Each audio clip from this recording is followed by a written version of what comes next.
lorsque les saints entrent. Oh oui, quand les saints entreront,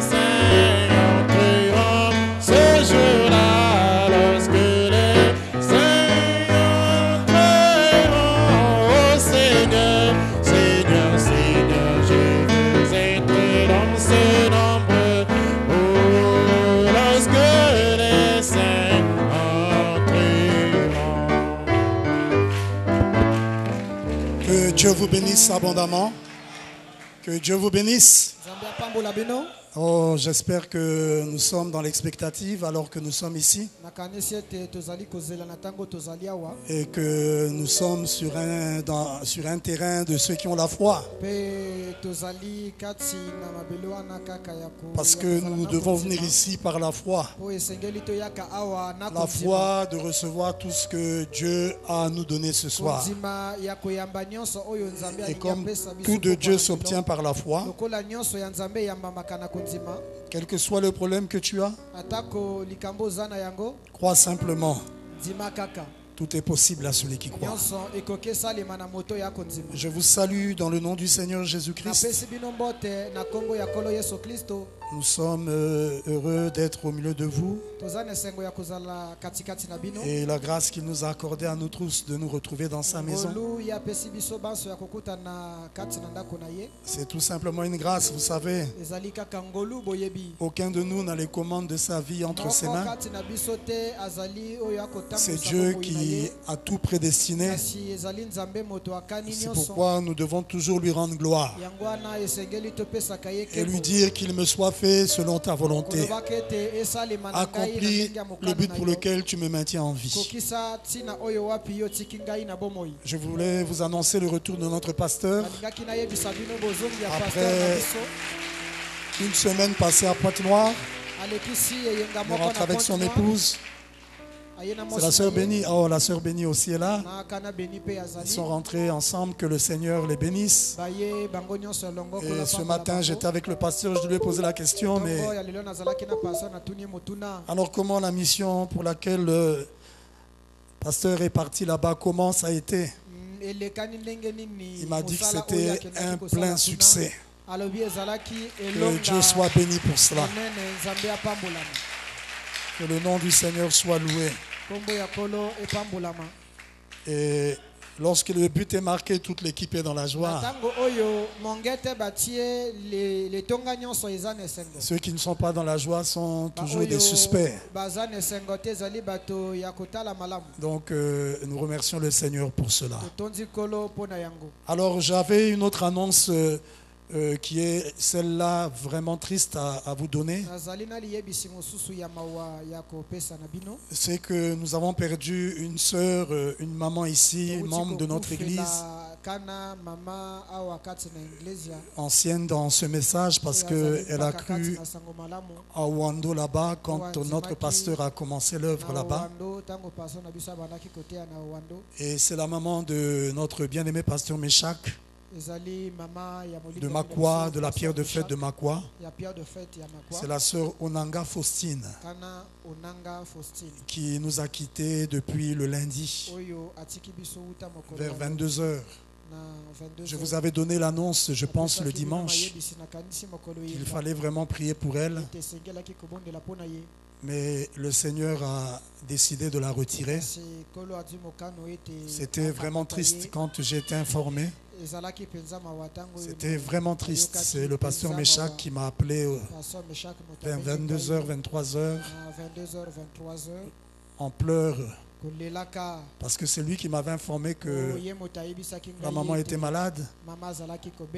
Et je sais qu'elle est passée par beaucoup de combats toutes ces années. Et elle avait un grand combat du côté de la santé. Donc plusieurs fois, nous sommes allés les années passées et plusieurs fois aller prier pour elle au CHU. Et elle est toujours sortie et elle s'est toujours retrouvée parmi nous. Mais cette fois-ci, le Seigneur a voulu la retirer. Mais comme je l'ai dit, elle était membre de notre église, une ancienne dans ce message. Et vraiment, elle s'était donnée au Seigneur. Elle avait pris position pour la parole. Malgré quelquefois les conditions, je me rappelle, la dernière fois, elle m'a envoyé une offrande, une enveloppe. J'ai dit, mais elle-même, les conditions ne sont pas faciles. Mais elle envoie encore alors que c'était nous qui devions faire quelque chose. Je l'avais appelé pour le lui dire, mais elle a dit non. Et ce n'est pas la première fois qu'elle l'avait fait. Donc c'est la maman Faustine, je l'appelais souvent la maman Méchac. Et un jour elle m'avait fait la remarque, me disant non, il ne faut pas m'appeler maman Méchac, appelle-moi maman Faustine. Méchac c'est mon fils. Et Dieu l'a retiré. Vraiment c'est très douloureux. Mais nous savons qu'elle se repose dans la gloire. Il y aura donc un programme pour le service funéraire que nous tiendrons ici à l'église. Et je voulais vous annoncer que vraiment c'est notre sœur et nous sommes sa famille. Et nous sommes censés soutenir ses obsèques, les veillées, et les obsèques, l'enterrement et tout ce qui se fera. J'allais dire que le lieu de la veillée, il est déjà là. Nous allons tout à l'heure garder une minute de silence, mais je vous donne déjà l'annonce dans les détails. Et c'est... La veillée se tient au numéro 200 de la rue Mukukulu à Talangai, dans le quartier Petit Chose, entre l'avenue Boulangerie et l'avenue Mboto, entre parenthèses, école du 18 mars. Donc numéro 200 de la rue Mukukulu à Talangai, Petit Chose, le quartier entre l'avenue Boulangerie et l'avenue Mboto, entre parenthèses, école 18 mars. Voilà le lieu de la veillée. Elle est décédée le lundi. Et donc nous allons nous organiser pour tenir des réunions sur place. Et je pense que la première réunion, nous allons la tenir jeudi, donc demain soir. Je m'entretiendrai avec le président des administrateurs pour voir ce qui doit être fait pour que, et les techniciens pour que le matériel soit placé là-bas. Et je vous invite vraiment à participer afin que nous soyons à même d'enterrer notre sœur. Alors je vais vous inviter à vous lever. Lorsque j'étais là-bas le samedi, je pense, quand j'étais arrivé, on m'avait dit qu'elle ne parlait pas. J'avais prié pour elle, mais elle me reconnaissait. Elle avait les yeux ouverts, elle était consciente, elle m'avait reconnu. Et j'avais prié pour elle. C'était ainsi que ça c'était le samedi soir, et le dimanche je vous ai donné l'annonce. Et le lundi, le pasteur Méchac, son fils, est venu de Makwa. Et directement il est passé au CHU. De toute façon, le jour du service funéraire, il parlera pour donner tous les détails. Mais une chose qui m'a marqué, parce que nous étions ensemble ce matin chez notre pasteur là-bas. Donc il nous donnait le témoignage, disant que lorsqu'il avait prié, il était parti le lundi. Et à un certain moment, elle avait demandé à manger. Elle avait un peu mangé. Et après, elle s'était mise à prier. Elle priait, elle rendait grâce à Dieu. Rendant grâce à Dieu. Et après, à la fin, elle va dire, Seigneur, couvre-moi par ton sang. Et ensuite, c'est là qu'elle a quitté. Que Dieu l'a retiré. Pour nous, c'est un grand témoignage. Vous savez, vous ne réalisez pas quelquefois la grâce que nous avons d'avoir cru au Seigneur et cru au Seigneur au travers du message du temps de la fin. Voilà, témoin d'une femme qui était membre d'une église dénominationnelle, qui croyait être sauvée et qui était malade, et ce jour-là, alors qu'elle rendait l'âme, elle s'est retrouvée certainement dans le monde où elle allait. Et elle est revenue, elle a commencé à crier contre son pasteur qui était dans le couloir. Hypocrite, je suis perdu, je suis perdu. Et elle se mettait à crier. Et il fallait lui injecter des produits pour la calmer. Et elle est morte dans cet état. Non, nous devons être sincères dans notre foi. Le christianisme, ce n'est pas de la blague ou un amusement. C'est quelque chose de réel. Jésus-Christ est vivant. Le ciel est réel. La 6e dimension est réelle. L'abîme aussi existe. Pendant que vous avez l'occasion de vivre la parole, vivez-la de tout votre cœur. Prenez position pour la parole. Et Christ prendra position pour vous. Nous allons tenir une minute de silence en mémoire de notre sœur qui nous a quittés. Croyons que son âme se repose en paix.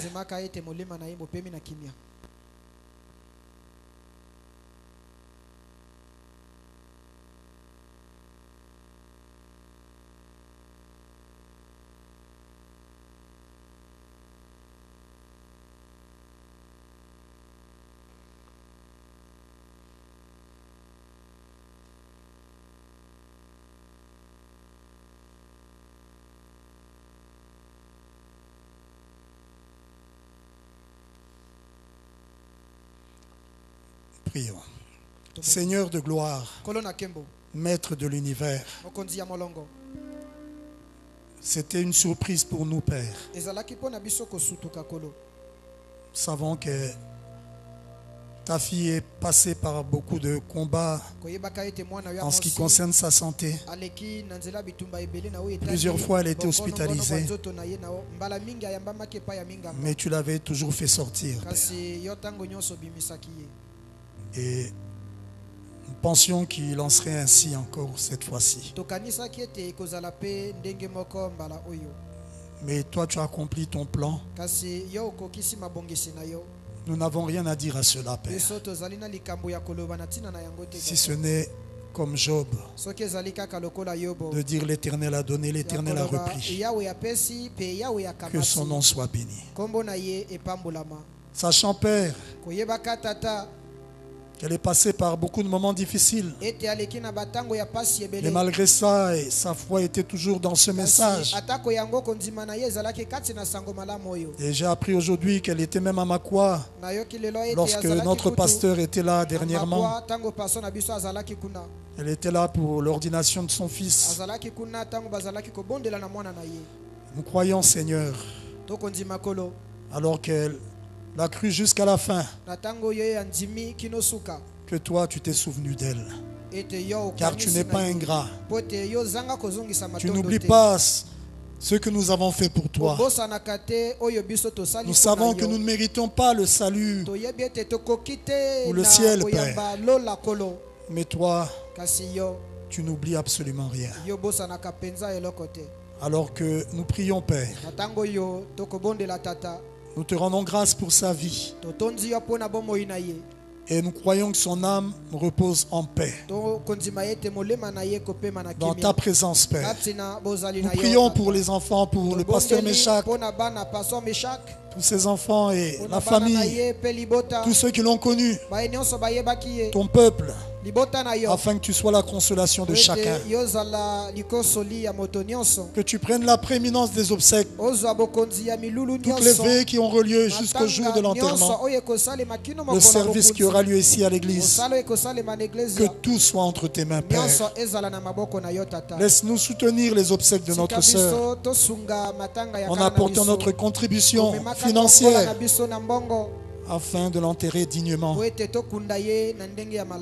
Bénis quiconque donnera quelque chose pour cela. Ainsi, Père, nous savons que c'est nous qui sommes restés dans les combats. Et qu'un jour aussi, certainement que tu appelleras l'un d'entre nous. Nous aussi, nous aurons notre jour.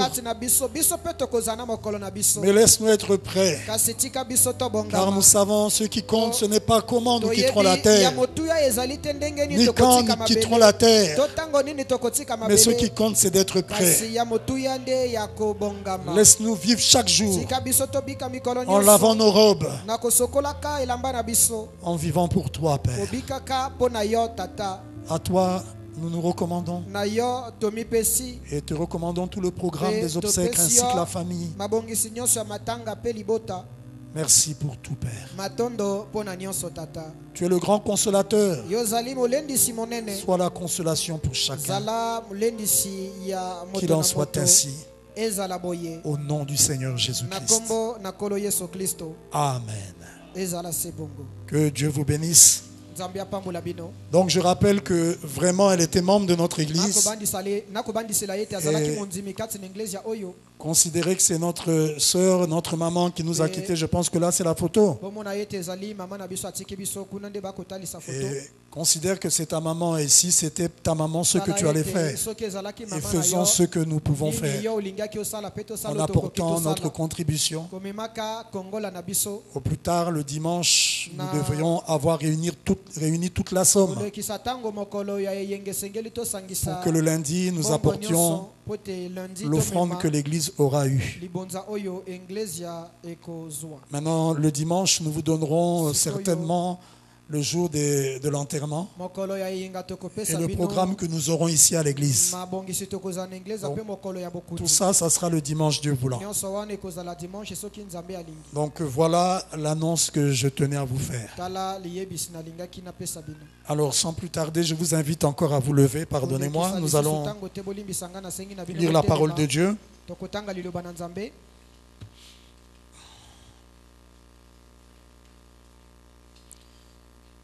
Alors,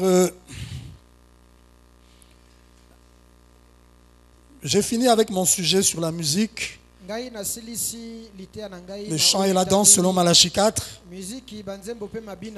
Dire fini, oui, d'une certaine manière fini, mais il y a beaucoup de citations que nous n'avons pas pu lire et c'est difficile de totalement finir un sujet. Donc je voudrais reprendre un sujet que j'avais abordé, que je n'avais pas fini il y a quelques mois, en rapport avec les 3 actes de la rédemption. Et nous lisons en Psaume 130, le verset 7 et le verset 8. Et après nous lirons Hébreux chapitre 9, du verset 2 au verset 4. Psaume 130 du verset 7 au verset 8. Israël, mets ton espoir en l'Éternel, car la miséricorde est auprès de l'Éternel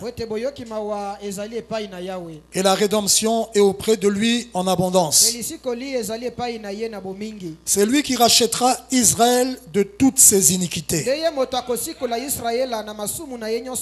C'est lui l'Éternel, pas un autre. Branham ne nous a pas rachetés. C'est pourquoi ce n'est pas lui notre parent rédempteur. L'Éternel est notre rédempteur. Et pour nous rédempter, il devait devenir un homme, se faire chair. Et il l'a fait en Jésus-Christ. Il est devenu un proche parent de l'homme.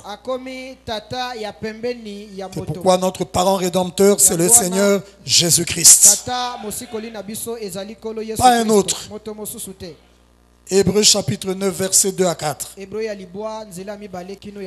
Un tabernacle fut en effet construit dans la partie antérieure appelée le lieu saint. Non, excusez-moi.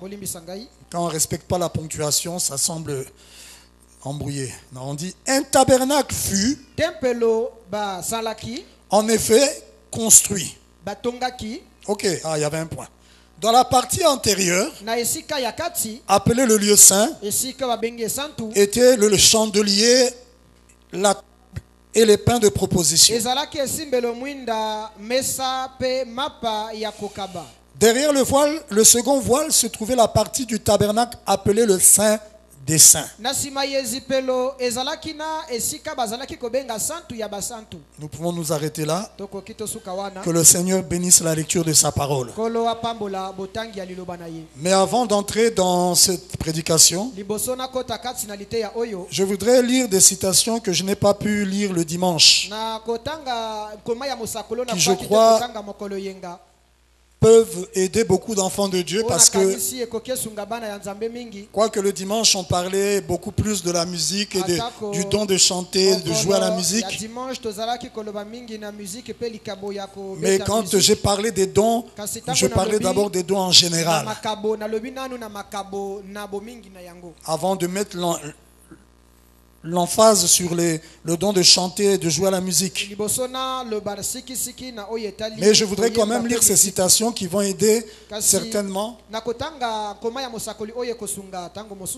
beaucoup d'enfants de Dieu qui ne savent pas peut-être est-ce que j'ai un travail, est-ce que j'ai quelque chose à faire, pourtant je n'ai pas tel don, je n'ai pas ceci, cela.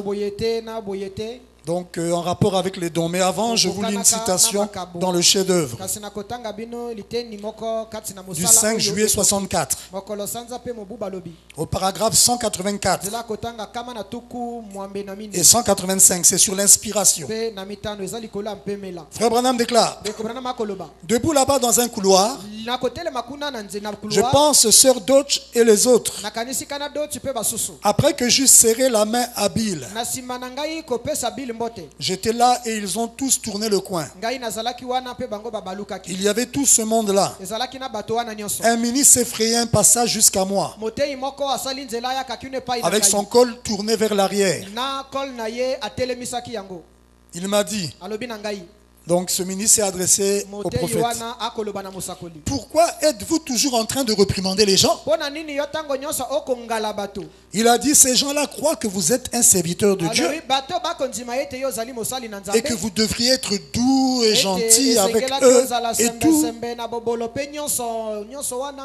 Il a dit: chaque fois que je vous entends quand vous vous levez, vous engueulez les femmes au sujet des cheveux courts, du port des shorts, du maquillage et de toutes ces autres choses.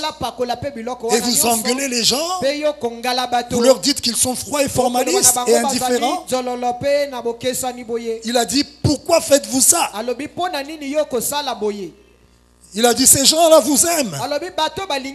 Comment pouvez-vous être un fils de Dieu rempli d'amour et faire une chose pareille? Il y en a qui pensent que l'amour c'est caresser les gens. Quand Jean-Baptiste disait race de vipères, c'était l'amour de Dieu qui parlait. Ils ne comprenaient pas qu'ils avaient affaire à un prophète qui rougit. Un prophète qui rougit.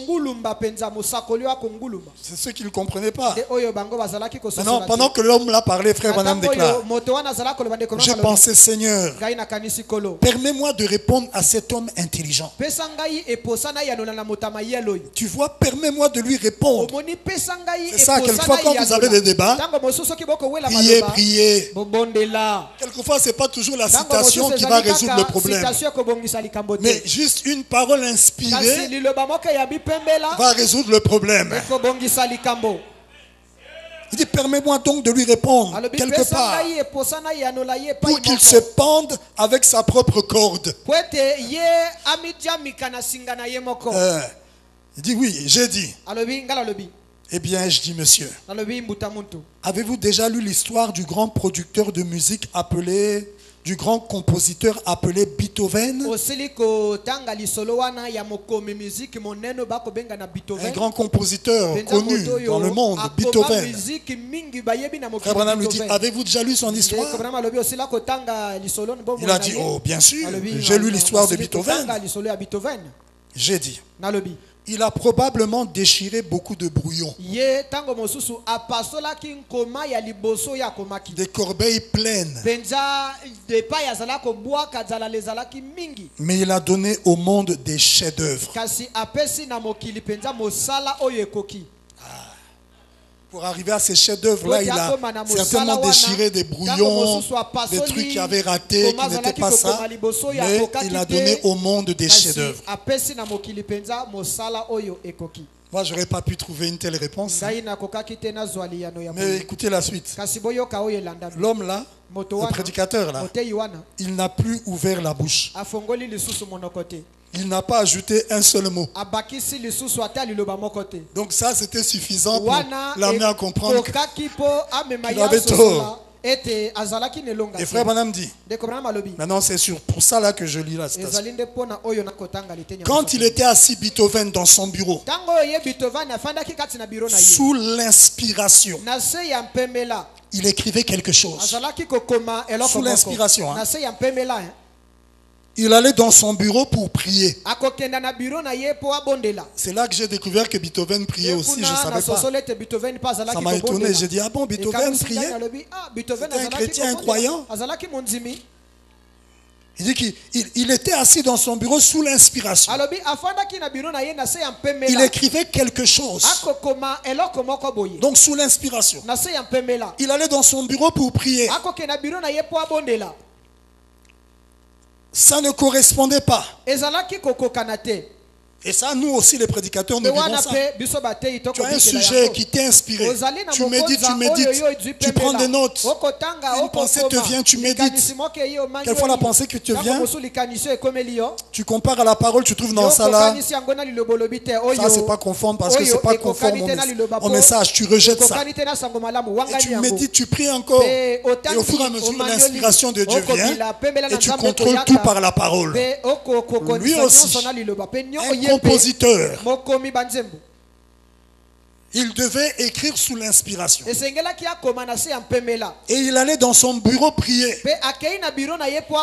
Ça ne correspondait pas, il le mettait au rébut. Donc ceux qu'il trouvait qui n'étaient pas le fruit de l'inspiration, ou la musique, ou la chanson, qui n'était pas le fruit de l'inspiration, il mettait ça au rébut. Il jetait ça dans la corbeille à papier.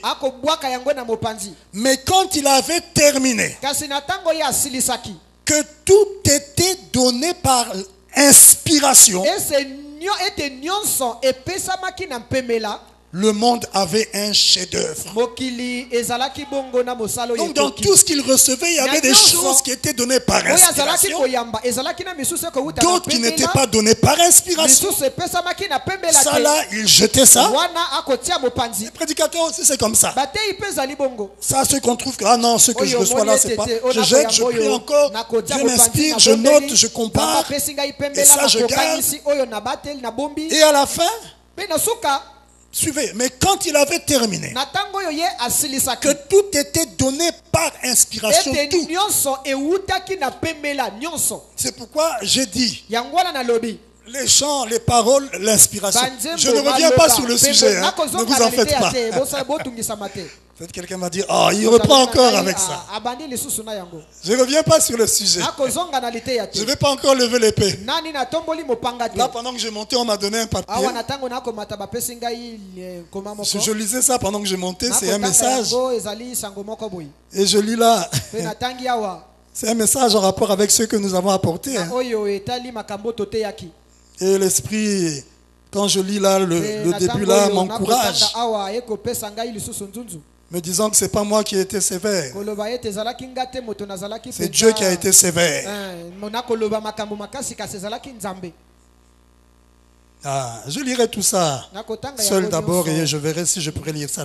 Mais ça m'est adressé. Donc, excusez-moi, je ne vais pas revenir, mais je veux lire les citations. C'est pourquoi je dis que les paroles doivent être inspirées. La musique aussi inspirée. Beethoven, c'était un grand musicien aussi. Un pianiste. Il est devenu aveugle. Un âge, il était jeune, mais alors qu'avant il voyait, ensuite il est devenu aveugle, mais il a continué à jouer au piano, aux instruments. et à donner des chants, des symphonies et toutes ces choses. Il dit, mais quand il avait terminé que tout était donné par inspiration, le monde avait un chef-d'œuvre. Alors frère Branham dit, oh, combien la parole tranche. Oui, la parole coupe, ça tranche. Mais dans quel but? Mais elle produit des chefs-d'œuvre. C'est ce que nous voulons, des chefs-d'œuvre. Que ce soit individuellement, chacun doit être un chef-d'œuvre de Christ. Que ce soit dans ce que nous produisons au travers de nos dons, chanter, jouer à la musique, nous voulons que ça soit des chefs-d'œuvre. C'est possible. C'est possible. Combien la parole tranche, mais elle produit des chefs-d'œuvre. Oui, la parole enlève toute la balle et toutes les grettes, toutes les choses dénominationnelles là, qui se sont agrippées à nous, à notre manière de faire, de chanter, de jouer à la musique. Les choses dénominationnelles, la parole enlève ça. Ça coupe. Elle enlève toute la balle et toutes les grettes. Elle produit un chef-d'œuvre. Est-ce qu'on peut dire amen? Maintenant, j'avais parlé du don. J'avais pas lu. J'avais dit qu'un don est un talent. Et c'est une capacité surnaturelle par laquelle Dieu communique avec toi qui possède le don. Un don est une capacité surnaturelle par laquelle Dieu communique avec toi. C'est un moyen de communication. Et au travers de l'inspiration, Dieu te donne des choses liées au genre de don que tu as. Il te communique des choses. Si c'est un don de chanter, il va te communiquer des cantiques lui-même par inspiration. Si c'est un don de vision, il va te communiquer des visions. Si tu as un don pour prêcher, il va te communiquer des sermons. Tout ça agit au moyen de l'inspiration. C'est un canal de communication par lequel le Créateur communique avec toi. Donc j'ai entendu, maintenant je vois. Du 27 novembre 65, paragraphe 82. Il parle de Job. Il avait avec Dieu un canal de communication qu'il avait reçu par inspiration. Il avait un moyen de sortir de lui-même et de laisser Dieu entrer. C'est ça le don. C'est un canal d'inspiration, un canal par lequel Dieu te communique des choses. C'est aussi la capacité de se mettre hors le chemin et de laisser Dieu entrer. Il savait qu'il était justifié. C'était un don. C'était un don pour les gens. Pas pour Job, mais pour les gens. Oui, le don c'est pour les gens. C'est pas d'abord pour toi. Frère Branham déclare, beaucoup pensent qu'avec le don que j'ai, moindre problème que j'ai, Dieu me parle. Moindre problème, Dieu me donne une vision. Il dit non, c'est pas comme ça. Il dit moi-même j'ai des requêtes. C'est Frère Branham qui parle. Pour lesquelles je prie. Dieu ne me dit rien. Donc le don c'est pas pour toi qui possède le don. Le don, 1 Corinthiens 12 déclare que c'est pour l'utilité commune, le bien-être de l'église, pas ton bien-être personnel. Mais quand tu es fidèle à la parole, servant Dieu sans intérêt, au travers du don qu'il t'a donné, Dieu prendra soin de toi. Mais ça ne veut pas dire que si c'est un don de vision, que pour tous les problèmes que tu as, Dieu viendra forcément te parler. Non. La vie éternelle, c'est vivre pour les autres. Et comme Dieu veut montrer qu'on est, personne n'est indépendant, ou bien personne ne se suffit à lui-même. Toi aussi qui as un don, tu as aussi besoin des dons des autres. Est-ce que c'est clair? Frère Branham un jour, alors qu'ils étaient en chasse, et son fils souffrait des maux de tête, il n'avait même pas pu manger Billy Paul. Ils étaient assis là autour du feu, avec les frères avec qui il était allé à la chasse. Billy Paul avait mal à la tête. Et Frère Branham, au coin où il était, il s'était levé. Il avait un chapeau, il avait retiré. Vous voyez comment Frère Branham était respectueux. Il honorait ce Dieu-là. Si c'était peut-être nous, on allait prier avec le chapeau. Frère Branham a enlevé le chapeau. Et il a baissé la tête, il s'est mis à prier seul. Et ensuite, il a cessé de prier. Et quelques instants après, Billy Paul, là où il était, s'est senti à l'aise. Et il a commencé à manger. Le mal l'avait quitté. Alors Frère Branham se lève et dit, écoutez-moi, avez-vous vu Billy Paul? Il n'allait pas bien. Tout à l'heure, je me suis mis à prier. Et regardez maintenant, il va bien. Il dit, vous voyez, le don, c'est pas pour moi, mais c'est pour vous. Il dit, regardez, j'ai même une plaie là en ce moment. Et là, je suis en train de prier Dieu pour qu'il me guérisse. Mais il ne m'a pas encore guéri. Il dit, vous voyez, le don, c'est pour vous. Donc quand tu as un don, tu es, comment on appelle ça, un serviteur public. Ah, tu travailles pour les autres. Tu dois vivre pour les autres. Est-ce que c'est clair? C'est pourquoi il faut d'abord le Saint-Esprit dans l'âme pour pouvoir te donner ce genre de sentiment de vivre pour les autres. Sinon, tu vas chercher à vivre pour toi, utiliser même le don que tu as pour tes intérêts personnels, pour des choses qui ne sont même pas la parole. Et alors, c'est la confusion. Est-ce que c'est clair? Il faut le Saint-Esprit dans l'âme pour te donner les sentiments, cet amour de vouloir vivre pour les autres. Il dit, c'était un don pour les gens, pas pour Job, mais pour les gens. C'est ce que sont tous les dons divins. Ils sont pour servir le peuple de Dieu. Tout le monde n'est pas ordonné pour être un prophète. Vous n'êtes pas ordonné pour prier pour les malades. Tous ne sont pas ordonnés pour être pasteurs, etc. Mais c'est un canal que Dieu a ouvert pour eux. Et même comme nous l'avions ce matin dans la leçon, il n'appartient à aucun homme de dévier dans le canal d'un autre homme. Toi, Dieu t'a donné un certain canal, un certain don. Reste là dans le cadre du don qu'il t'a donné. Ne te fie pas pour aller dans un autre, chercher à manifester un autre don que tu n'as pas. C'est là contre l'imitation. Osias, Dieu l'avait béni comme roi. Il a voulu jouer le rôle des sacrificateurs. Dieu ne l'avait pas béni comme sacrificateur. Dieu l'avait placé roi et ça suffisait.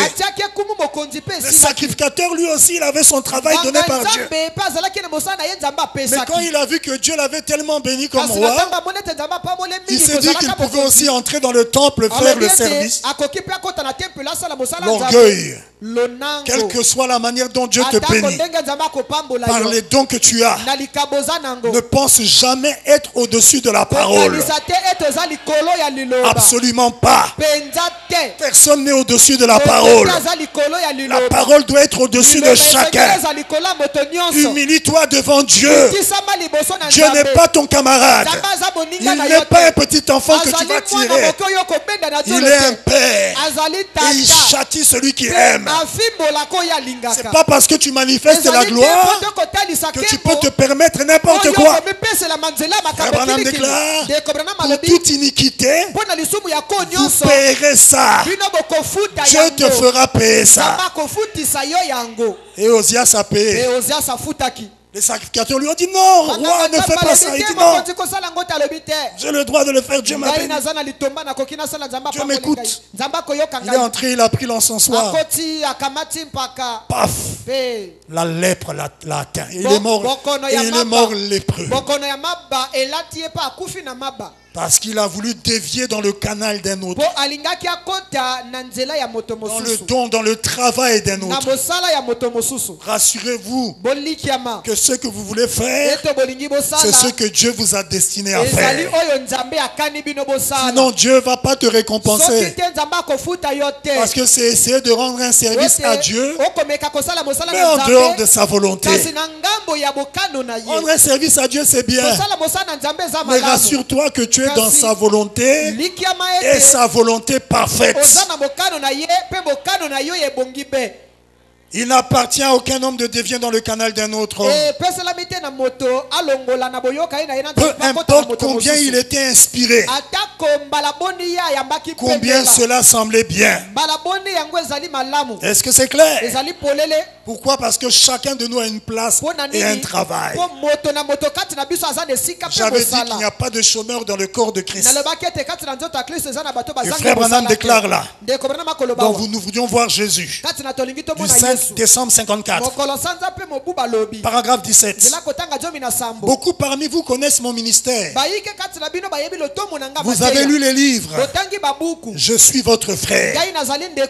Écoutez, je n'ai pas reçu plus de grâce que l'ivrogne qui a été sauvé il y a 5 minutes.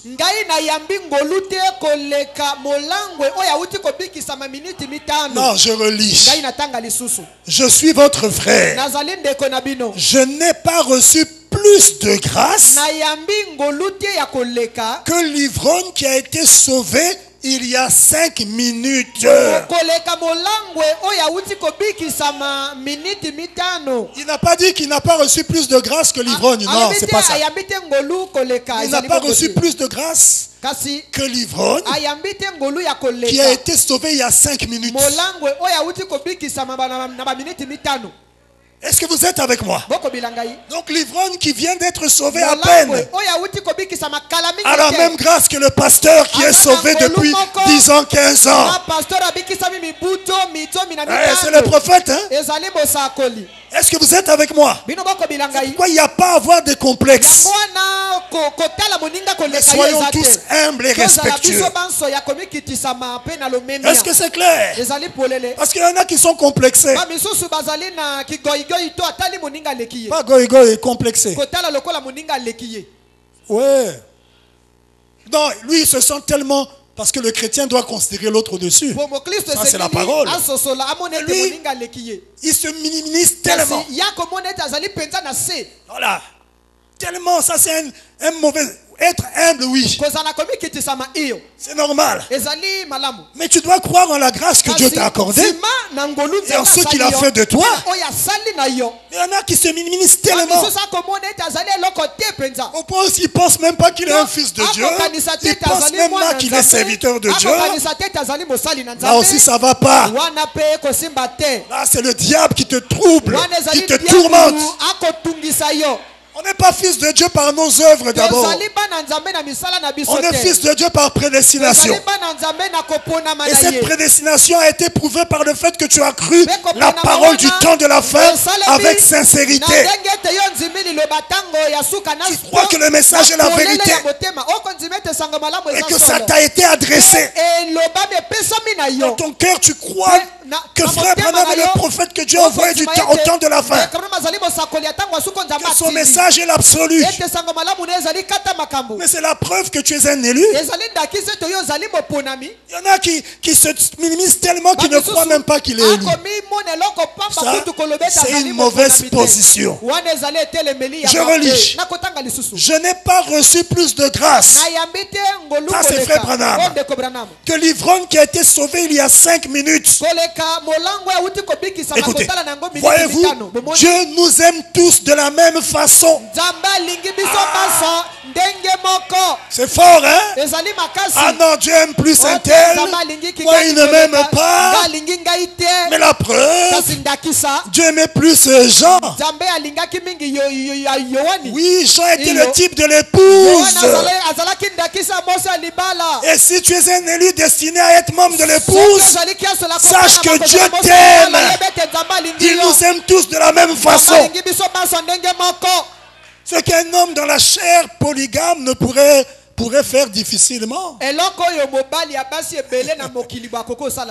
Aimer toutes ces femmes de la même manière. Un polygame. Je ne parle pas du polygame. Je dis celui qui est venu polygame. Hein. Ce n'est pas que je dis, je donne la même d'association à la polygamie. Non. Il est venu avec plusieurs femmes. Je ne parle pas des bureaux, des copines, des femmes, véritables ces femmes. Mais un polygame aurait du mal à aimer toutes ces femmes de la même manière. Mais Dieu aime de la même manière tous les élus, membres de l'épouse. Ah oui, oui, oui, oui, oui, oui, oui. C'est le prophète, hein? C'est le prophète qui en parle. Est-ce que je peux continuer? Dieu nous aime tous de la même façon. Il n'y a pas quelqu'un qui est au-dessus de l'autre. Qui est au-dessus de l'autre. Non, non, non. Nous sommes tous pareils. Nous sommes ses enfants. Est-ce que tu peux dire Amen? J'ai deux petites filles et un garçon. Je ne fais pas la moindre distinction entre eux. Ils sont tous pareils. C'est ce que Dieu fait. Que vous soyez une femme de ménage, que vous soyez un prédicateur.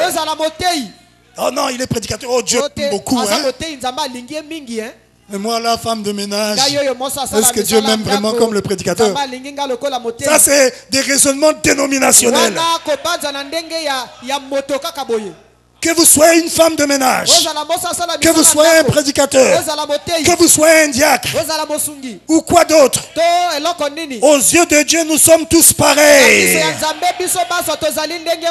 Nous sommes simplement des enfants. Chacun de nous a un travail à faire.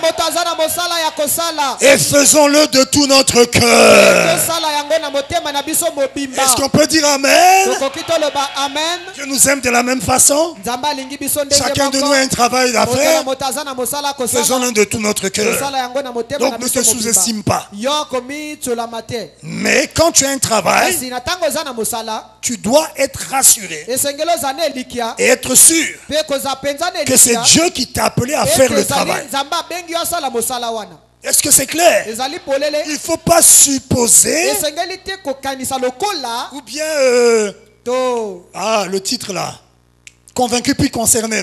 Il ne faut pas présumer, voilà. Il ne faut pas présumer, non. On dirait que Dieu veut. Attention. Sois rassuré que Dieu veut ça. Sinon, tu seras vaincu, dit frère Branham.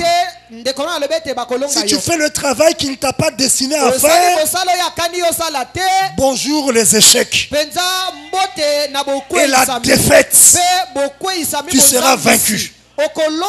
Question et réponse du 12 janvier 61. Paragraphe 27. Bien, maintenant frère, j'ai écrit ma réponse à cela ici. Dieu a appelé ce frère. Et rappelez-vous que tout don va avec un appel. Là dans le contexte, il parle d'un prédicateur. Mais chaque don a besoin d'un appel. C'est Dieu qui vous appelle à faire la chose. Et l'appel ne laisse pas dormir. Un don de chanter, tu sens l'appel de chanter. Une pression de le faire. Ce n'est pas les gens seulement qui vont te pousser.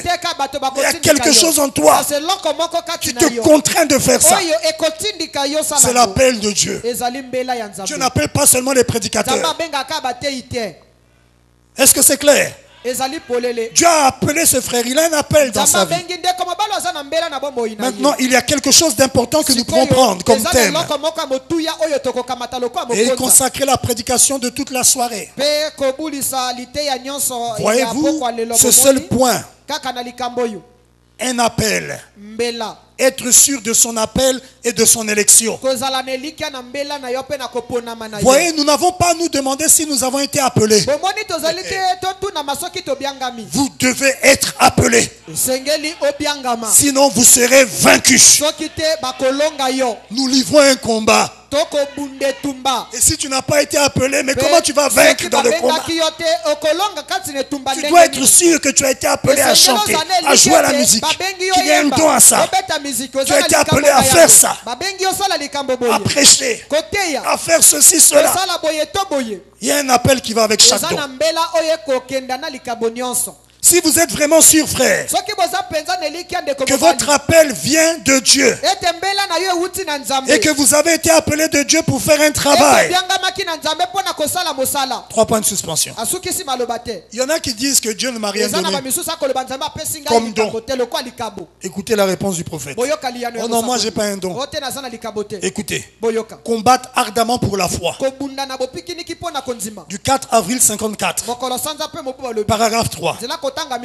Écoutez, le petit frère ici qui conduit les champs, frère Kobel, et tant d'autres ici, Dieu vous a donné des talents. Peut-être que vous direz, eh bien frère Branham, à moi il n'a rien donné, Dieu n'a rien donné. Il y en a qui disent ça aussi. À moi Dieu n'a rien donné. Frère Branham dit, vous ignorez cela peut-être. Dieu t'a donné un don, mais tu ignores. Tu n'as pas encore la connaissance que tu as cette chose. Voyez-vous? Vous pouvez essayer simplement de faire quelque chose. Peut-être que vous n'êtes jamais sorti pour témoigner à quelqu'un. Essayez de le faire. Ce n'est pas tout le monde qui peut faire cela. Même témoigner. Tu peux avoir un don pour témoigner ou pour exhorter. Tout le monde ne peut pas faire ça. Quelquefois tu as ce don et Dieu t'appelle à faire ça. Et quelquefois tu veux te diriger vers le canal d'un autre. Un autre canal disant, oh, donc je suis prédicateur. Alors que c'est un don d'exhortation. Il ne faut pas confondre les choses. Mais tous ces dons-là nécessitent un appel. Essayez de le faire. Ce n'est pas tout le monde qui peut faire cela. Peut-être que vous ne pouvez pas. Quelque chose d'autre que vous pouvez faire. Il y a quelque chose que vous pouvez faire et que vous pouvez présenter à Dieu. Mais maintenant la chose que vous devez faire, c'est faire ce que ce frère chante dans son cantique. Qu'est-ce qu'il chantait dans son cantique? S'abandonner. Si tu t'abandonnes à Dieu, tout ce que Dieu a placé en toi, il le manifestera. Le problème, c'est que nous ne nous abandonnons pas. Trop de calculs, des raisonnements. On ne veut pas s'abandonner à vivre la parole. C'est pourquoi même tu vis dans la défaite. Si tu ne t'abandonnes pas pour lui obéir, comment il va manifester les choses qu'il a placées en toi? Obéis-lui, abandonne-toi à lui. Fais ce qu'il te dira de faire. Commence d'abord par obéir à la parole parlée. La parole, le message. Et alors tu seras à même d'obéir à ce qu'il te conduira à faire. S'abandonner. Cet homme qui peut siffloter et imiter tous les oiseaux que j'ai jamais entendus. Abraham avait entendu un homme. Il pouvait siffler comme tous les oiseaux. Et il faisait ça, il avait exercé ça dans l'église. Il dit, cet homme s'est lui-même abandonné à cela. Ailleurs, il témoigne de ce frère. Il s'est donné à cela. Cet homme qui est capable de chanter, il s'est abandonné. Il s'est donné à cela. Et bien pour ces choses qu'on a ici, les choses sur l'évangile, donc les dons de la parole, en rapport avec la parole, la manifestation des visions, je m'abandonne. Je me donne à cela. Et c'est ce qui produit ces choses. Voyez-vous, ce n'est pas moi qui fais cela, c'est lui. Et c'est quelque chose qui ne dépend pas pas de vous. Cet homme n'y peut rien car il est né de telle façon qu'il arrive à siffler comme des oiseaux.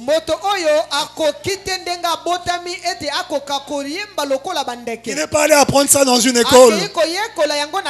Mais il est né avec cette capacité. Je ne savais pas qu'il y avait des dons aussi comme ça. Il y a beaucoup de choses qu'on ignore. Et lui, il avait tourné ça vers l'évangile. Je ne sais pas comment il exerçait ce don-là. J'aurais bien voulu entendre ce que Frère Branham avait entendu.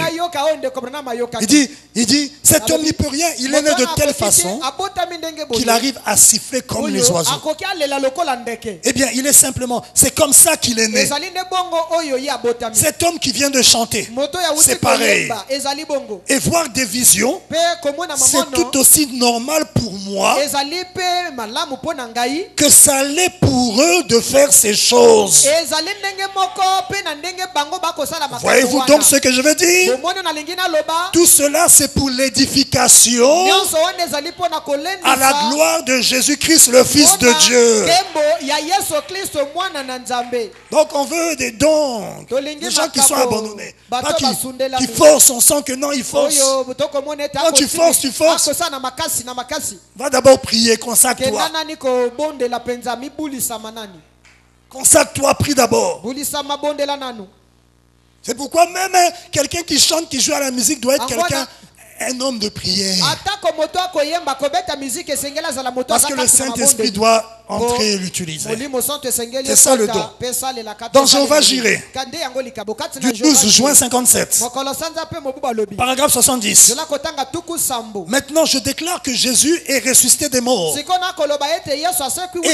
qu'il est vivant dans ses sarments, son église, et qu'il accorde à chacun des dons pour se soumettre. Certains pour prêcher, d'autres pour chanter, d'autres pour accomplir d'autres choses. Le mien, c'est un don prophétique. La première vision que j'ai vue, j'avais environ 18 mois. La première vision du prophète, il avait 18 mois. 1 an et 6 mois, même pas 2 ans. Paf, il a eu la vision. Oh, c'est terrible. Hein? Maintenant, chacun a une place. Maintenant, il y en a qui ne savent pas qu'en dehors des dons spirituels, des dons liés aux choses spirituelles, ce que j'appelle dons spirituels, comme la parole aussi parle des dons spirituels, il y a aussi des dons que Dieu a fait aux hommes, mais qui sont liés à des capacités naturelles de faire certaines choses. Et même ça, c'est des dons. Et quand tu es chrétien, il faut aussi que tu découvres les capacités que Dieu a placées en toi, même dans le naturel. Parce que lorsque nous disons que Dieu ne nous bénira que positionnellement, je vais te dire que être placé positionnellement ne signifie pas seulement avoir un don pour prêcher, pour faire des miracles, mais je vais vous lire que Dieu a pu te placer en tant que ménagère. Tu es une ménagère placée par Dieu. Et tu es dans ton domaine. Et Dieu te conduit dans ton domaine. Il t'inspire. Et quand tu travailles, on sent que non, ça, il fallait que ça soit elle. C'est un don. Oh, c'est fort, mais c'est la vérité. Je pense à une sœur qui me regarde. Dieu t'a certainement placé là. Et c'est là qu'il va te bénir davantage. Et quand tu veux sortir de ta place, tu diras non, c'est pas ça. Attention, il faut discerner. Cherche la volonté de Dieu d'abord. Il y en a qui sont nés pour être des mécaniciens. Quelquefois, il n'a jamais appris vraiment. vraiment pas vraiment appris. Mais lorsque les grands ingénieurs passent et ne voient rien, mais lui quand il arrive, quelquefois les gens le négligent. Mais toi là, qu'est-ce que tu vas faire? Tu as été formé où? Quelquefois il ne sait même pas bien parler français. Mais l'ingénieur mécanicien avec ses diplômes, il n'a pas vu la chose. Mais quand celui-là passe, l'inspiration travaille. Oh, j'ai ce témoignage-là. Hein? Ah oui, oui, oui. Et l'inspiration lui dit, touche-la. Hey. Il prie d'abord, Seigneur, conduis-moi. Et il lui dit, voilà la panne, touche-la. Il dit, patron chef, la panne c'est ça. Le patron dit quoi? Même l'autre ingénieur dit, petit, elle quitte là. La panne c'est la changer seulement ça. Finalement, comme le grand ingénieur n'a pas pu, alors le patron est obligé, à défaut de mieux, de faire ce que le frère dit. Juste un petit truc qui change. Oui, Dieu veut agir au travers des mécaniciens.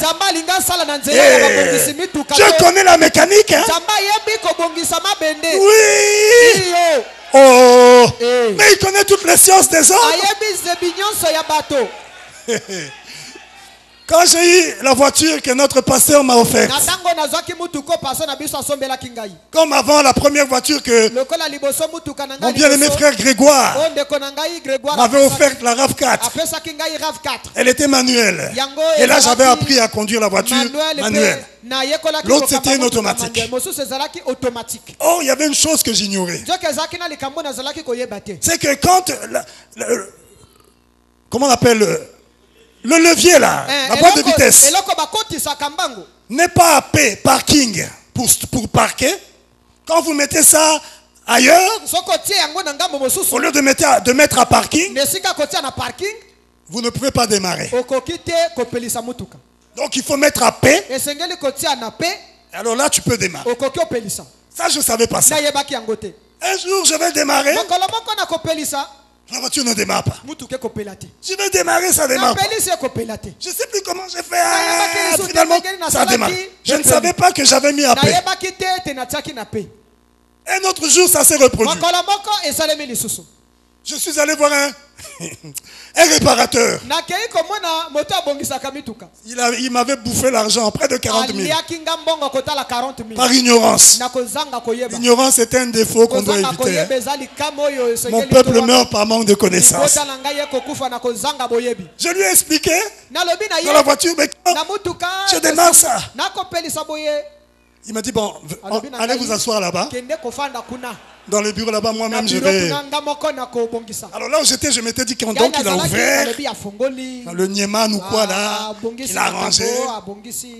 Quelques minutes, il m'appelle, il dit, c'est bon maintenant. Je démarre. Oh. Je dis, oh. Je dis, ah, merci, combien? Oh, 40 000. Ah. J'ai voulu débattre là. J'ai donné. Après, je roulais. Un jour, je viens à l'église ici. J'ai garé, je veux partir. Je veux démarrer. Ça ne démarre pas. Je dis, oh! Encore! Je dis, mais c'est pas possible. Donc, le gars là m'a bouffé l'argent pour rien. Frère, j'étais là, je me dis, mais comment faire? L'inspiration descend. Je n'y avais pas pensé. L'inspiration, ce n'est pas quelque chose à laquelle tu penses. C'est quelque chose qui vient sans le secours d'aucune main. Tu n'as pas calculé tout ça. Là, on peut dire, tu peux dire non, Dieu vient de me parler. Quand tu vois le résultat, tu dis que ah, ça c'était Dieu. La pensée descend. Ramène le levier à paix. Frère, je prends le levier, je ramène à paix. On me dit démarre. Je démarre. Oh. Je dis oh. Et la chose me dit oh, arrête et mets ça à une autre vie. Mets ça ailleurs. Je mets ailleurs. Essaye, j'essaie, ça ne démarrait pas. J'ai dit, donc pour démarrer, il faut mettre à paix. J'ai appelé un frère. Je ne sais plus si c'est le frère Noël ou le frère Royauté. Ou le frère Jaurès, je pense. J'ai dit, bien aimé, pour démarrer la voiture, il faut que le levier soit à quelle heure? Il dit non, à paix. J'ai dit, le Saint-Esprit vient de m'enseigner ça là. Je connais vos choses là que vous avez fabriquées.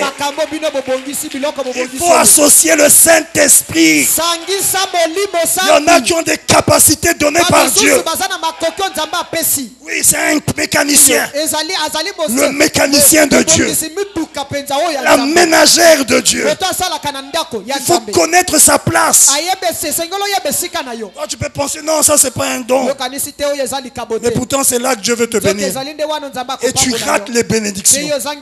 Écoutez le prophète. Oh, l'épître aux Éphésiens est comparable au livre de Josué. Ça c'est l'épître du placement, l'adoption. Hein? Le placement. Dieu qui adopte, qui place en position d'autorité. Écoutez le prophète. Paragraphe 110. Maintenant, qui pourrait mettre cela en doute? C'est ce que Paul a dit. C'est l'écriture de Paul. C'est ce que Paul a écrit. C'est ce qu'il a enseigné à son église. L'église, sa position avant la fondation du monde.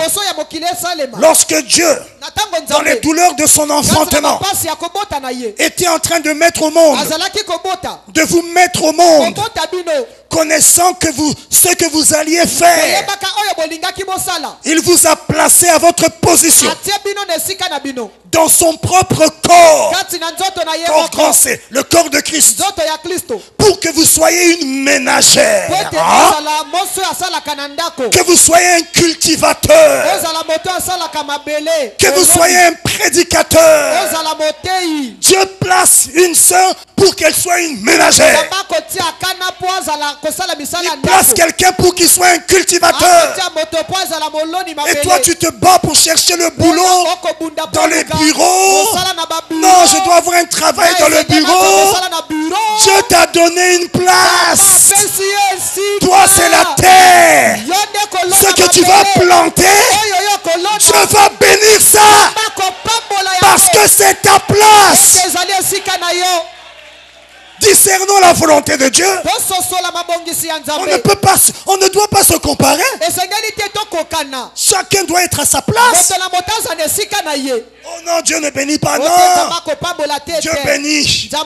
Mais tu ne sais pas quelle est ta place. Tu t'embrouilles, tu es là. Tu vas là-bas, tu vas là-bas. Il y a des gens qui ont la capacité. Je ne parle pas des loussolo ou quoi. Comment on appelle ça? Je ne parle pas de ça. Il y a des gens qui ont des capacités données par Dieu de faire le commerce. Je ne parle pas des trucs de famille là. Pas les mbinkoko ou quoi là. Je parle des capacités divines. Toi quand tu fais le commerce, Dieu bénit. Que ce soit un peu des arachides, Dieu bénit. Tu vends les bonbons, Dieu bénit. Tu vends ceci, alors que l'autre il se casse la tête. Ça ne marche pas. Ah, quelquefois c'est ta place. Il faut prier. Même quand tu veux exercer un commerce. Aujourd'hui tout le monde veut vendre. Il y en a qui me disent, pasteur, mais il faut que tu fasses une activité. Il faut que quand même. Et je dis, tout le monde n'est pas destiné à faire le commerce. Oh, c'est quelle écriture? Donc tout le monde doit devenir commerçant. C'est écrit où? Chacun a sa mission aussi. Chacun a sa capacité. Ne soyons pas dans l'imitation. Non, il faut moi que j'ai seulement un taxi. C'est bien. Mais il faut d'abord associer Dieu dans la prière. Tu vas investir dans le taxi. Après, ce que ça t'apporte, c'est que des malheurs, des problèmes. Tout l'investissement est parti et tu es dans les dettes. Après, tu dis, oh Dieu. Dieu va dire, tu m'as consulté. Tu as même prié avant de faire. Est-ce que tu m'as même dit, Seigneur, est-ce que c'est ton plan? Conduis-moi, parle-moi. Nous mettons Dieu à côté. Et quand ça caille, oh Dieu, oh Dieu. Non, mettons-le en première place. Quelquefois, tu as une capacité que Dieu t'a donnée. La sœur, quand elle fait les beignets. Les autres peuvent faire les beignets. Surtout que nous sommes dans l'âge de l'imitation. Qu'une personne sorte chez elle, commence à mettre des trucs pour les beignets. Quelques jours après, les autres aussi vont sortir. Et après, on ne sait même pas que la sœur, c'est Dieu qui l'a conduit. Et Dieu a béni sa main. Quand elle fait les beignets. Quand tu as goûté à ça. Quand tu rentres. Le lendemain, non, les beignets là. Tu dois revenir chez elle. Et quand les imitatrices voient les clients aller seulement là-bas, ça produit quoi, la jalousie? La haine. On te cherche des chamailles, des disputes. Sœur, ne t'inquiète pas. C'est parce que Dieu a béni ça. Une sœur me témoignait comment Dieu a béni son petit commerce. On pense qu'aux alentours, là où qu'elle vend, là au marché, les gens se sont fâchés même. Sœur, n'aie pas peur. Tu es dans le chemin du devoir. Il veillera sur toi. Prends soin seulement de sa parole. Paie tes dîmes, soutiens l'œuvre. Prie beaucoup. Sois plein d'amour. Dieu lui-même va prouver que tu es dans sa volonté. Parce que quand Dieu place, il t'élève. Il te place au sommet de la montagne. En tant que cultivateur, mais il te place là. Il dit regardez-le. En tant que commerçante, mais il te place. Il dit regardez-la. C'est ma fille. En tant que ménagère, mais il dit regardez-la, c'est ma fille.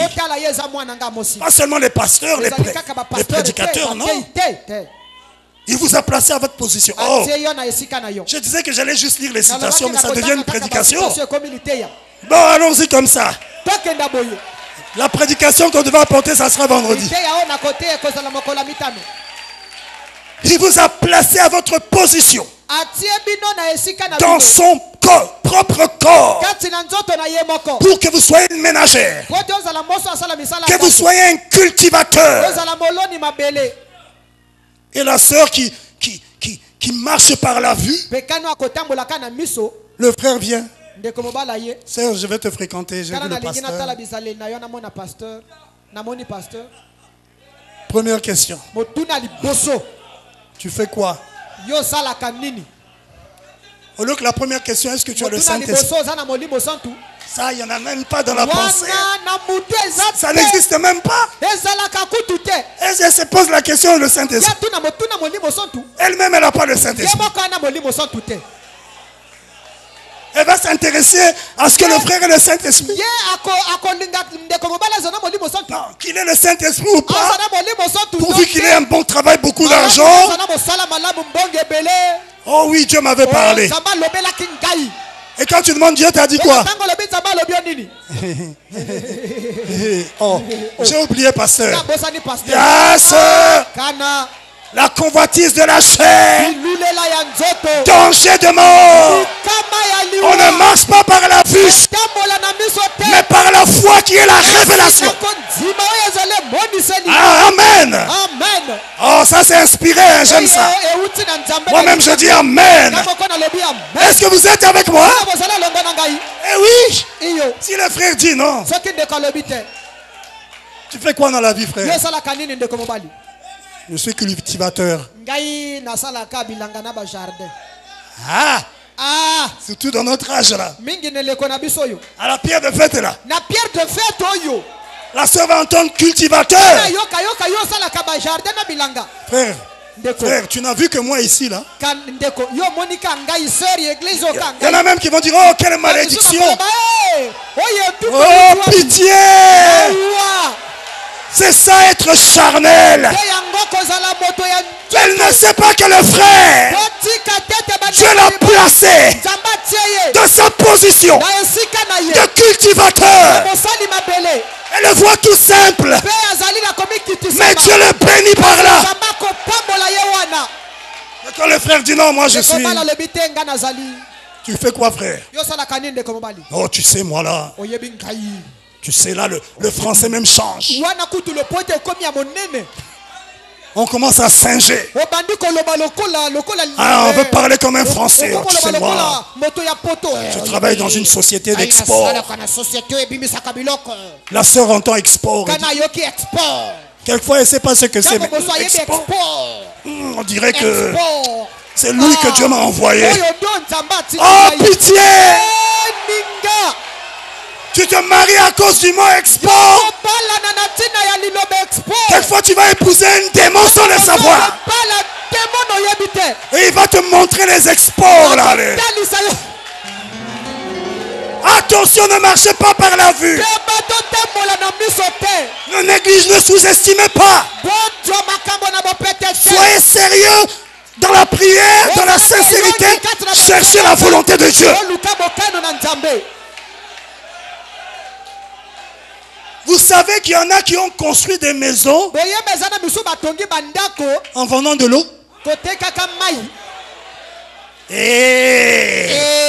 Je vous dis des choses. Il y en a qui, vous savez, vous le voyez tout simple là. Il vend son pain. Mais tu ne sais pas ce que ça lui a produit. Parce qu'il sait que Dieu l'a béni là-dedans. Oh, tu fais quoi, frère? Oh, je vends le pain. Ah! Frère, tu n'as vu que moi? Mais Dieu m'a conduit vers toi. Il dit non, frère, est-ce que tu as bien vu, c'était moi? Mais c'était toi.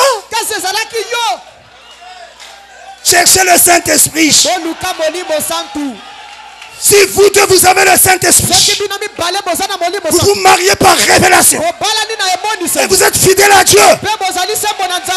Ah, je vous dis, sincère dans la prière, Dieu prendra soin. David a dit, j'étais jeune, j'ai vieilli, je n'ai jamais vu le juste abandonné, jamais, ni sa postérité mendiant son pain. Je vous dis la vérité. Vivez la parole. Soyez conduits par l'esprit. Dieu prendra soin. La vérité. Oh. Il vous a placé à votre position dans son corps. Son propre corps. Pour que vous soyez une ménagère. Que vous soyez un cultivateur. Que vous soyez un prédicateur. Donc tout ça, frère Branham, mélange tout ça. Prédicateur, cultivateur, ménager. Il vous a placé dans le corps. Que vous soyez un prophète. Que vous soyez ceci ou cela. Il vous a placé à votre position. Alors cherche à savoir quelle est ta position. Et note pas dans l'imitation. Ah, est-ce que vous êtes avec moi? Dans 3 sortes de croyants. Du 24 novembre 63, paragraphe 79. Joseph était aussi un croyant. Il ne pouvait pas s'empêcher d'être ce qu'il était. Il était un prophète, Joseph, dans la Bible. Dieu avait fait de lui un prophète. Il n'avait pas voulu être différent de ses frères. Mais il était différent. Pas parce qu'il avait voulu. C'est Dieu qui avait fait de lui ce qu'il était. Nul autre ne pouvait prendre sa place. Et écoutez les prophètes. Personne ne peut prendre votre place. Si petit que vous direz, je ne suis qu'une simple ménagère. Personne ne peut prendre votre place. Si c'est Dieu qui t'a placé là, personne ne peut prendre ta place. Sois heureuse. Sers Dieu dans ta position. Le Saint-Esprit te conduira. Tu es à ta place. Oh, la sœur là quand elle cuisine,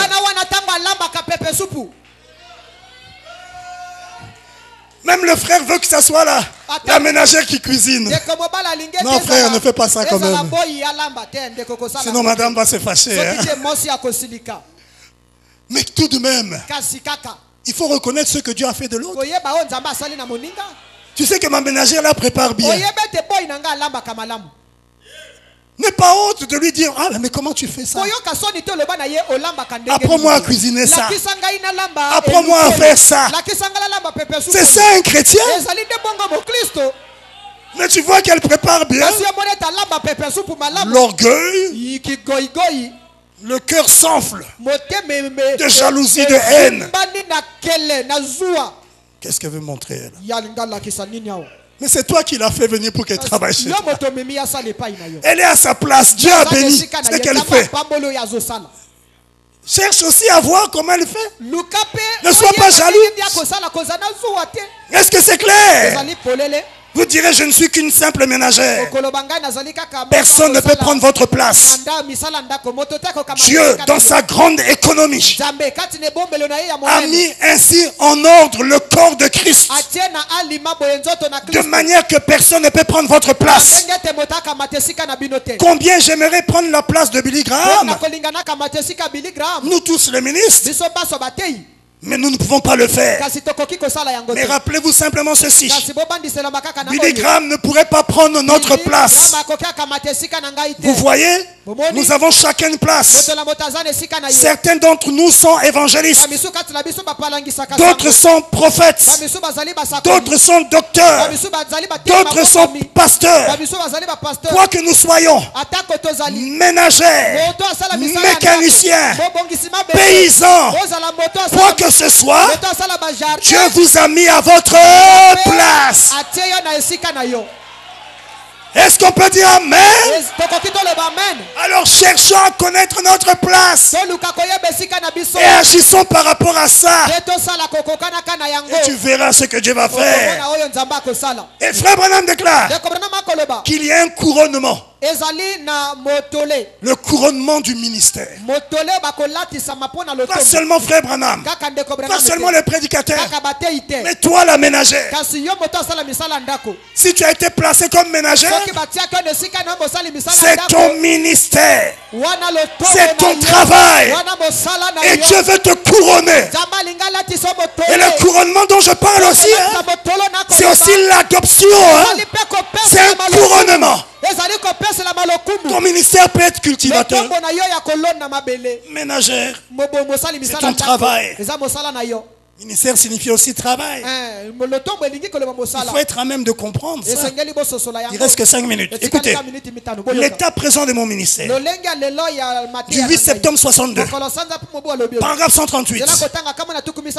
Frère Branham déclare au paragraphe 138, il dit, je prie. Il dit, combien de chrétiens ici présents sont dans la voie chrétienne ce soir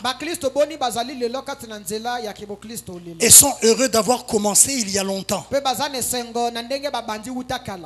fait qu'il y a longtemps ils sont dans la voie chrétienne et ils sont heureux. Oui. Moi je ne regrette pas d'être chrétien.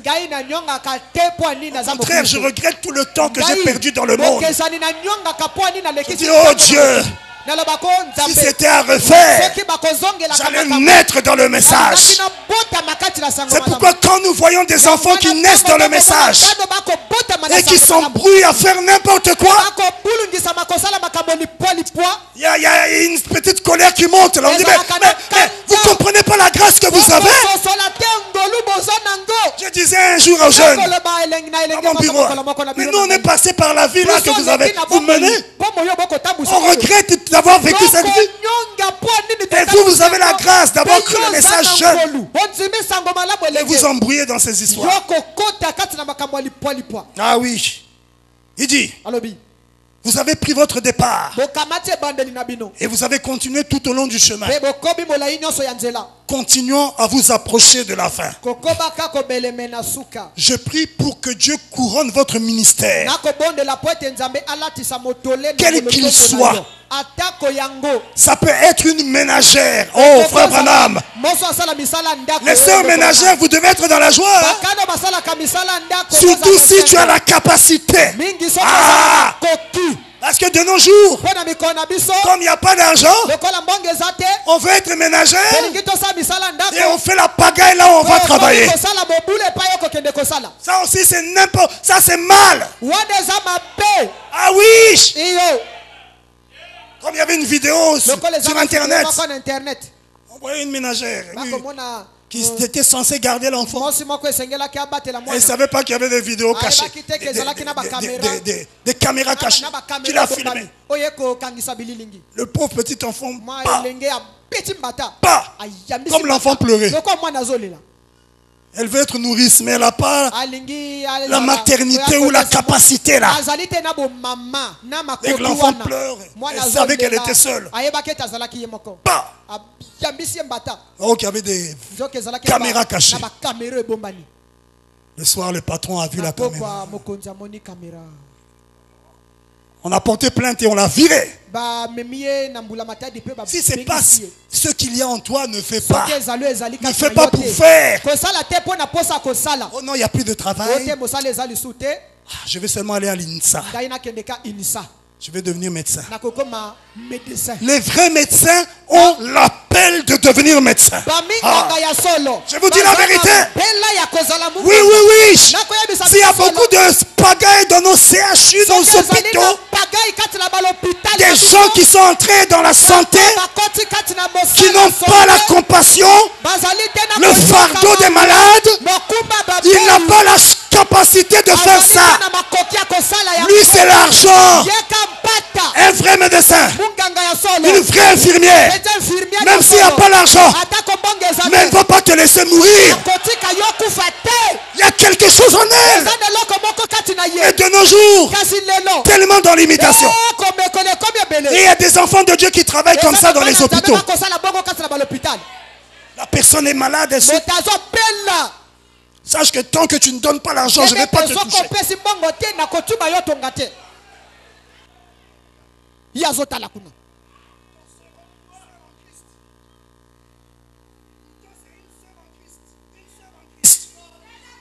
En crise. Ah. Il y a quelque chose qui ne va pas. C'est ça l'imitation. Hein? Tu n'as pas été appelé à ça. Mais un vrai médecin, un vrai docteur, frère Branham déclare, ils seront au ciel. Ils seront au ciel. Ils seront au ciel. J'en ai rencontré des médecins. Un jour, je suis allé voir un médecin. Le médecin là, il demande à l'époque à ma femme des examens. Écoutez-moi.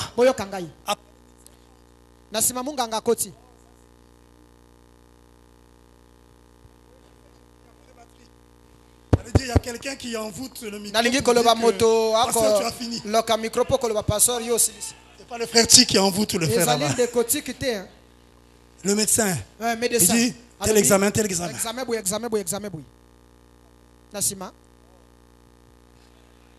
Après, il entre. Il dit attendez, il entre chez lui. Il ressort. Il donne une enveloppe. Il dit tenez. Je sais que vous êtes jeune. Et tous ces examens, c'est beaucoup d'argent. Ça, c'est ma contribution. 50 000, 40 000. 40 000. Je dis non. Je peux. Il dit non, prenez ça. Ah, pour ma première fois, le médecin qui te demande des examens, il te donne l'argent pour que tu ailles faire. Et c'est un papa plein d'amour. Après, je découvre que c'est un vieux diacre protestant. Et un jour, j'entre là. Après, il avait découvert que j'étais pasteur. Il me dit, pasteur, priez. Avant de commencer, il dit, priez. J'ai dit, oh, que Dieu se souvienne de lui. Il y en a qui ont vraiment... Est-ce que c'est clair? Je finis là. Il dit, je prie pour que Dieu couronne votre ministère. Ça peut être une ménagère. Ça peut être un prédicateur. Ça peut être un diacre. Il y a aussi des diacres qui ont cette chose-là en eux. D'être diacre. Et oui. Tout ça, s'il y a un appel même au diaconat. Et oui. Il y a un appel pour ça. C'est pas seulement parce que le pasteur a désigné que tu dois accepter, non. Vérifie s'il y a la chose en toi. Est-ce que vous êtes avec moi? Ça peut être un agriculteur, un membre laïque. Je ne sais pas ce que vous êtes.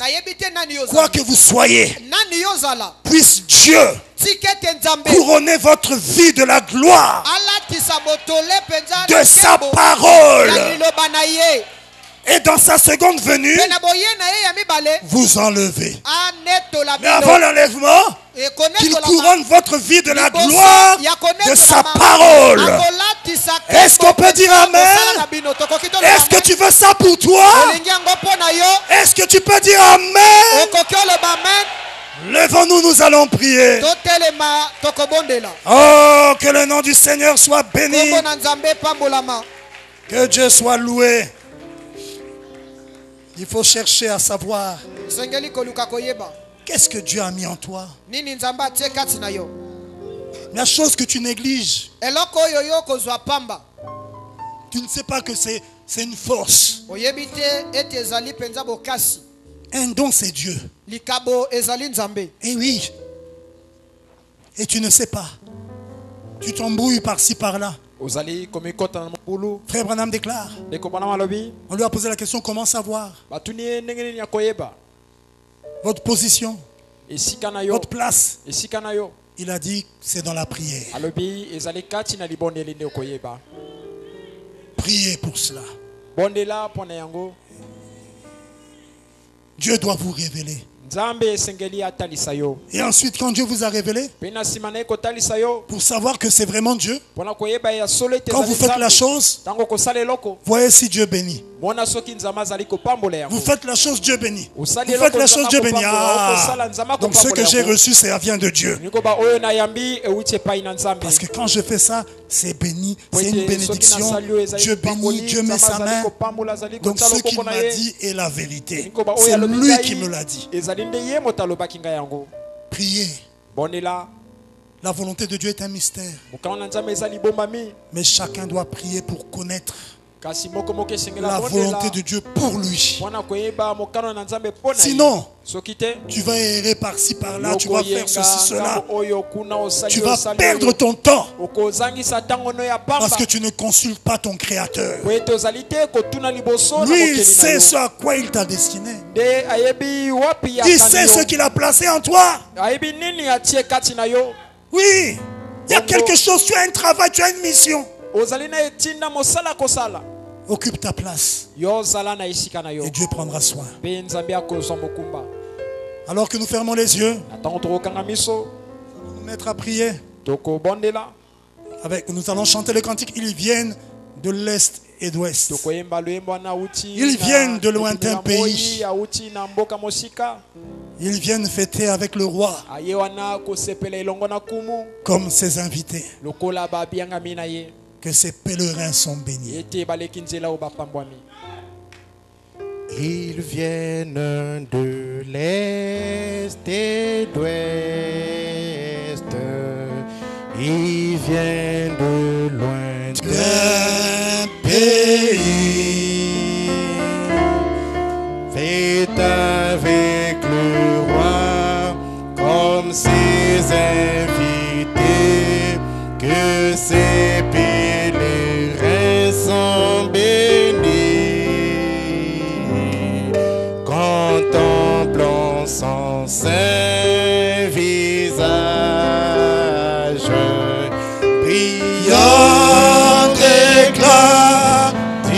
vain. Oh, participons de sa grâce, comme joyeux de sa couronne. Oh, mon cœur est heureux depuis que Jésus m'a libéré. Je ne porte plus le fardeau de soucis, sans jour et si doux pour moi. Mon âme était noire comme lui, mais l'Éternel m'enfuit. Oh, maintenant je crie victoire, car Jésus m'a libéré. Je regarde le grand trône blanc, les sauvés se tiennent devant. Maintenant peu de larmes, ni chagrins connus, ni mort dans ce beau pays. Le Sauveur m'a précédé, me préparant la voie. Oh, bientôt nous serons ensemble dans le temps ou l'éternité. Oh, merci Seigneur, mon cœur est heureux depuis que Jésus m'a libéré. Oh, je ne porte plus le fardeau de soucis, sans jour et si doux pour moi. Mon âme était noire comme lui,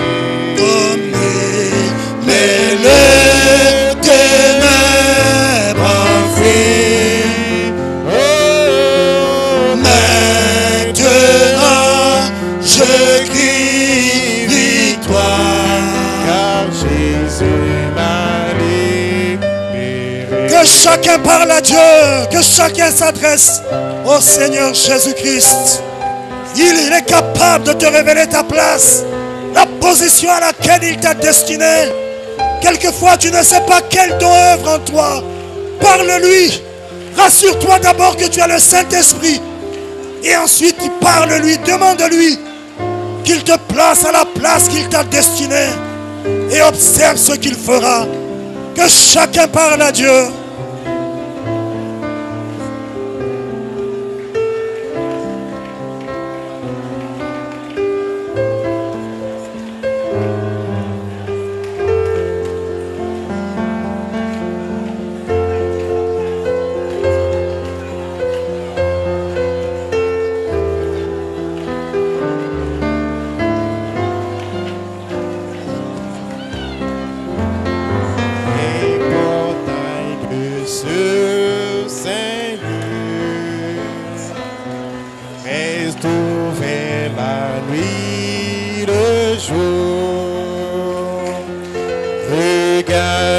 Seigneur qui donne plus de grâce, dans l'amour prépare la voie, une place dans ses belles demeures qu'il réserva pour te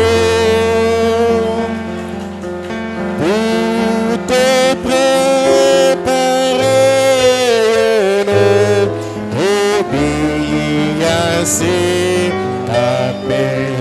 mon cœur est heureux depuis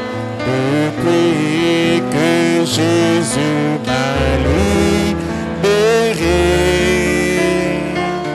Je ne porte plus le fardeau des soucis, sans joug si doux pour moi. Mon ami était droit comme lui, mais l'Éternel enfuit. Oh, maintenant je crie victoire, car Jésus m'a libéré.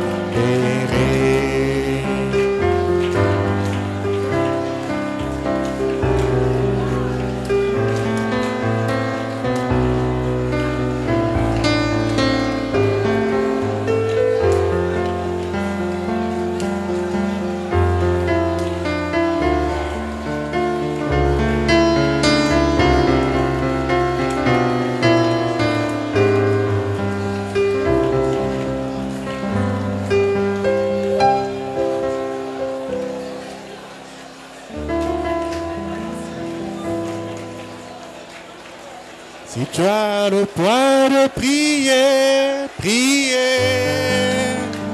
Si tu as le point de prier, prier. Fais-le, fais-le pour Jésus. N'abandonne pas ta position. N'abandonne pas ta position. Je me révélerai aux autres par toi. N'abandonne pas ta position. N'abandonne pas ta position. Je me révélerai aux autres par toi. C'est toi le point de prêcher, prêcher. C'est toi le point de prêcher, prêcher. Fais-le, fais-le pour Jésus. C'est toi le point de prêcher, prêcher. Si tu as le point de prêcher, prêcher. Fais-le, fais-le pour Jésus. On n'abandonne pas ta position. N'abandonne pas ta position. Je me révélerai aux autres par toi. On n'abandonne pas ta position.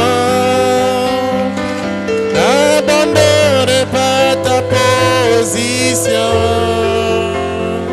Je me révélerai aux autres par toi.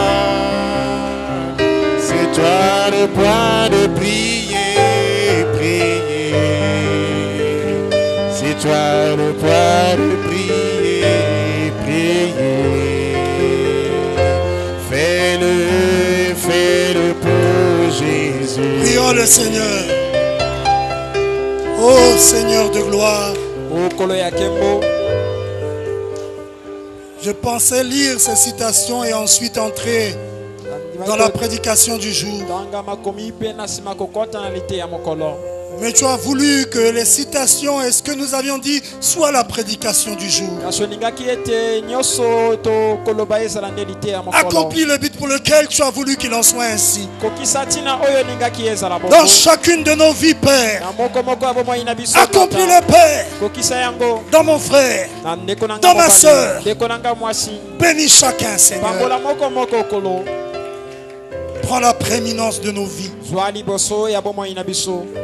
Seigneur, c'est le temps de savoir, de connaître sa position. Ce n'est plus le temps des à peu près, de dévier de canal, d'entrer dans le canal d'un autre. C'est le temps de connaître le canal que Dieu a placé en moi. Quelle est la mission que j'ai? Le travail que je dois faire pour lui. Il n'y a que toi qui peux le révéler à chacun. Tu ne sauves pas l'homme pour rien. C'est dans le but que tu te serves de lui. Et chacun a une place dans ton corps. D'autres, comme nous l'avons lu, c'est d'être ménagère, d'être cultivateur. Vous êtes un autre, c'est d'être maçon, d'être électricien. Mais beaucoup de fois, nous nous embrouillons. Nous voulons toucher à beaucoup d'autres choses sans discerner que la chose que tu avais placée, c'était la maçonnerie et que c'est là que tu veux bénir.